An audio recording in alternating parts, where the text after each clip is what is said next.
नमस्कार मित्रांनो, property with AG group या माझ्या यूट्यूब चॅनलमध्ये आपल्या सर्वांचं स्वागत करतो।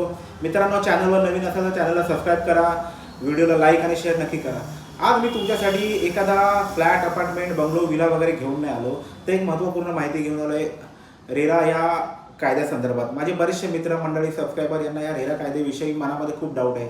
त्यांचं म्हणणं आहे की रेरा असून सुद्धा बिल्डर हे ग्राहकांची फसवणूक करतात, वेळेवर पोझिशन देत नाही, रेरा हा फक्त नावाचा कायदा आहे। तर असं नाही मित्रांनो, रेरा हा खूप महत्त्वपूर्ण कायदा आहे जो की ग्राहकाच्या हितसंबंध आणि संरक्षणासाठी बनलेला आहे। फक्त त्या कायद्याविषयी आपल्याला जनजागृती करणं महत्त्वाचं आहे। लोकांना त्या कायद्याचे महत्त्वाचे मुद्दे माहिती नाहीत, तर कायदा हा ग्राहकांना कशा प्रकारे संरक्षण देतो।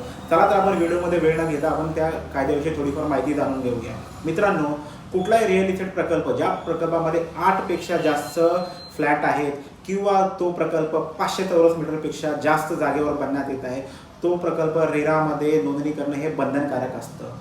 त्याशिवाय तो प्रकल्प प्रोजेक्ट विकता येत नाही। चला, सेकंड मुद्दा असा आहे की पारदर्शकता, ट्रान्सपरन्सी।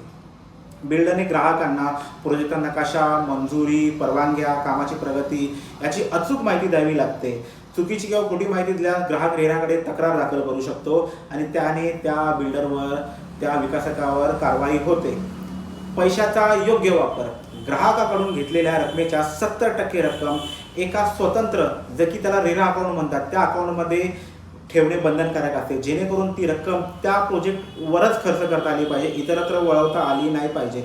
हा एक खूपच महत्त्वाचा मुद्दा या कायद्यामध्ये आहे, जो की ग्राहकांना त्यांच्या प्रोजेक्टच्या कंप्लिशनची शुअरिटी देतो। आता पाहूयात आपण पुढचा मुद्दा, वेळेवर पोझिशन, टाइमली पोझिशन। बऱ्याचसा सगळ्या ग्राहकांचा एकच महत्त्वाचं जी तक्रार असते ती की आम्हाला टाईमला पोझिशन मिळत नाही।